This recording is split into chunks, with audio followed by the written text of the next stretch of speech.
access pan to the lifting.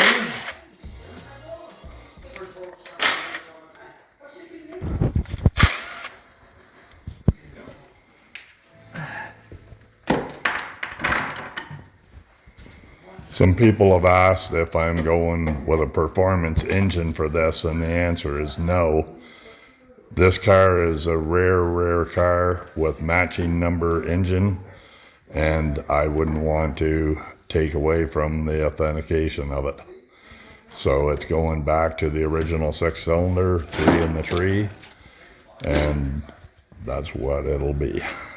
We're upgrading the front brakes to disc brakes, and we're upgrading from a generator to an alternator, and that's about it.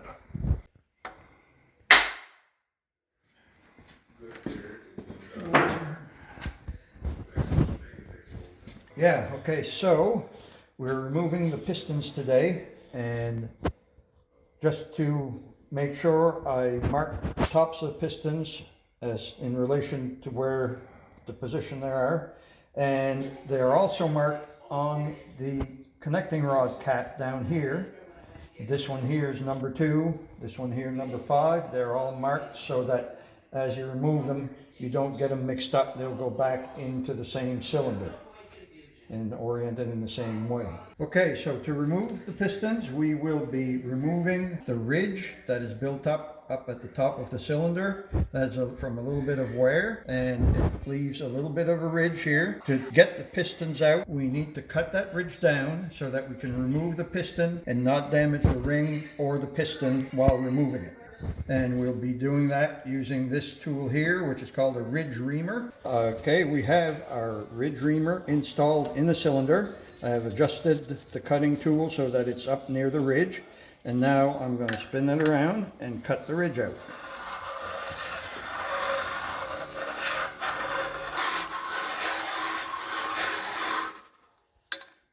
Okay, that's good there. I'm going to remove tool from the cylinder, and as you can see, we have machined out the little ridge that was there, so now the piston can be safely removed without damaging the piston rings or the piston itself.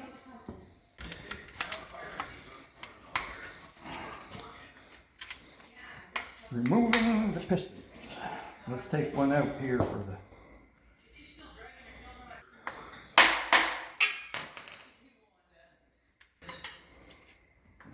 free here.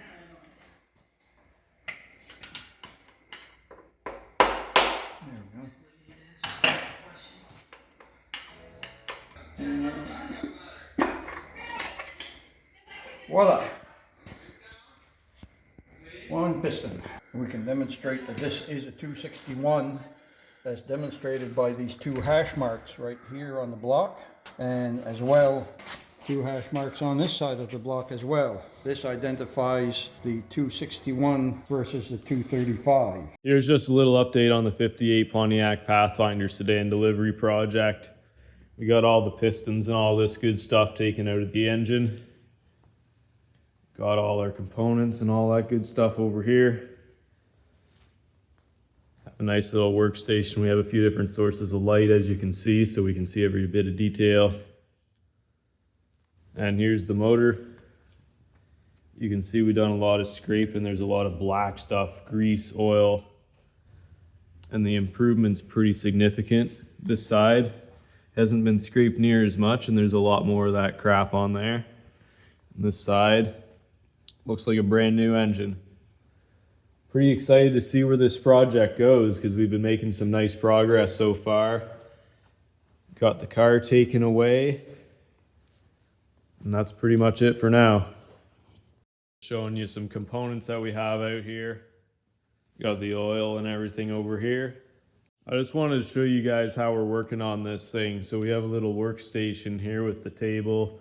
We have some different sources of light so we can see every little bit of detail on this. And yeah, that's about it for now.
Okay, so we are going to disassemble the head.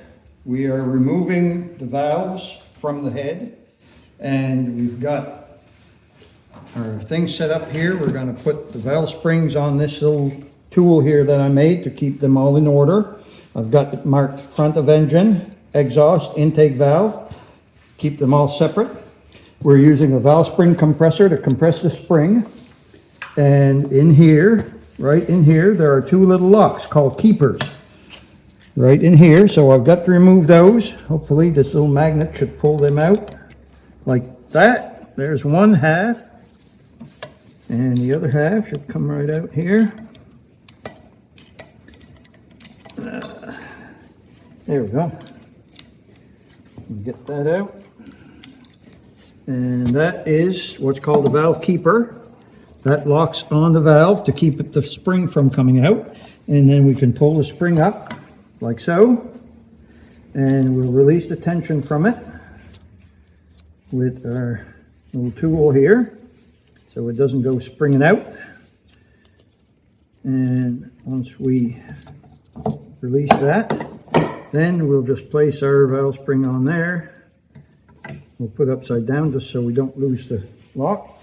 And then I flip that up and push down, and out comes the valve. And that is an exhaust valve. And we're going to keep them all in order. We want to make sure they go back in where they were, so that any wear that they might have stays the same. And once we get this all apart, then we'll clean the head, clean the valves, and make sure that everything is all right. We'll be replacing the valve seals that go on here to make sure that they're all good. And we should have almost a brand new head.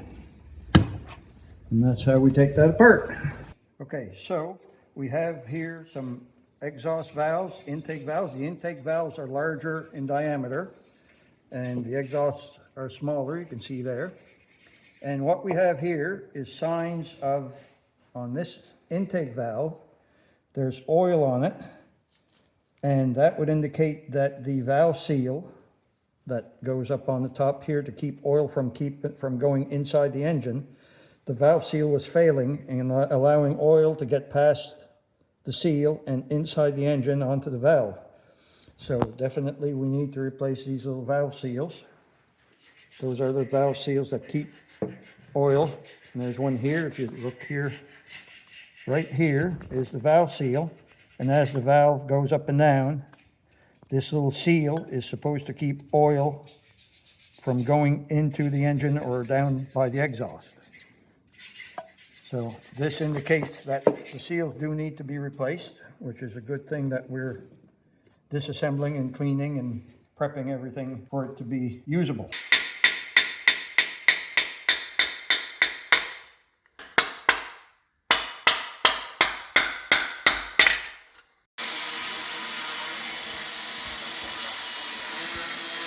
Today we're starting out cleaning everything. Got JP cleaning up the top of the bottom of the engine there.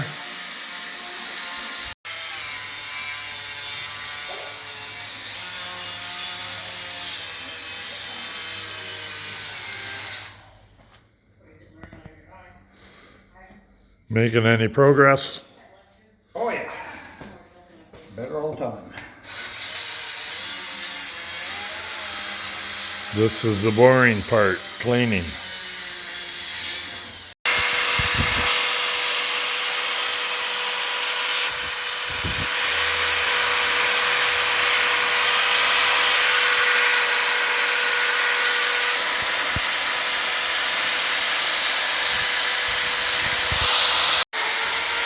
There is a before shot of the oil pan before we clean it up. You can see how much of a mess it is. And there's the oil pan about 3 hours later. Lots of scrubbing and about 3 hours of cleaning and polishing into this so far this afternoon. Okay, so we are working on the 261 Pontiac here, and we have run into a little bit of a snag. I have removed the camshaft in the process of disassembling the engine. The camshaft goes in here and it's timed to the crankshaft. So I've removed it to access more cleaning. But in removing it, we have discovered that we have some abnormal wear on one of the lobes. And these are the cam lobes that work the valves. They work these lifters that work the push rod, that work the valves in the head of the engine to make the engine run. And we have a fairly sharp lobe on each one. There are 12 of them for 2 valves per cylinder. And we get to this one and we have a nice lobe here. And we get to the next one and we have a nearly rounded lobe. And this indicates abnormal wear for whatever reason, whether at some point that there was a little less oil on that lobe or whatever it was, it wore that lobe down. Back then, the detergents in the oil weren't as good as what they are now, so it was more common to see worn parts like that once upon a time. And this one is showing some wear.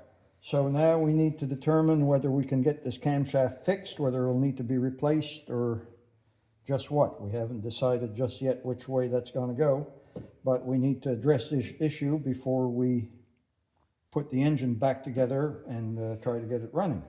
So it will need repair on that lobe and a new lifter as well, because this damages the bottom of the lifter and that will need to be replaced at the very least. As well, we also have somewhere on the lobe that drives the fuel pump. And this is not as critical an issue because we can get around the fuel pump. But as you can see, this is worn all around. It should be up to this lobe here. So we have some camshaft issues. We're going to work through them and figure out what we need to do.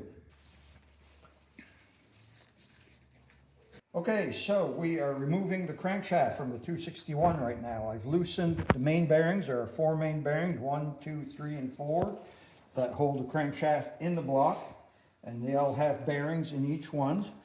So I've loosened them. I'm just going to remove them, and then we can pull the crankshaft out and finish cleaning the rest of the block. So there's the rear bearing. The rear bearing has a seal on the inside to seal the crankshaft against oil coming out. And we'll place them in order here. And then the next one is here, and it's marked, they're marked rear and front. So that one goes towards the front of the engine, this one goes towards the rear. And this one will come out. Of course, they're usually tighter than that when they're on the engine. I've loosened them just so we can demonstrate. And here we can remove the crankshaft. And this is one heavy part. There we go. Let's set down here for a moment. And there we have the crankshaft out of the engine. And now the engine is ready to finish cleaning. We're going to be cleaning all the old oil residue that's in here, clean and dry. We clean all these little bores that are for the valve lifters. They all need to be cleaned out. We'll be cleaning those with a brass brush, and we'll clean off all the bearings, make sure everything's good, dry, and secure. Okay, these are all of the trim pieces for the 58 Pontiac. These are all the side trim spares for the front fenders, the doors, and the quarter panels, these long ones here. They're all stainless, and they all needed to be polished, so I've been polishing those. And I've polished, these are the pieces that go in the front fender underneath the headlight, between the headlight and the grille. And I've polished those, cleaned up the chrome, and I've also cleaned the rust. They had some rust on the inside. I cleaned all the rust out, and I completely painted the inside just to keep it from rusting again. Okay, these are the hubcaps for the old Pontiac. Before, after polish, clean them all up, inside and out, make them look brand new. These are the front fender trim. They go on both front fenders on top. Got them all polished up, chrome cleaned up nice. And this is the hood chrome. It goes across the lower part of the front of the hood. Same thing, cleaned all the rust out from inside and painted it, just to keep it from tarnishing again.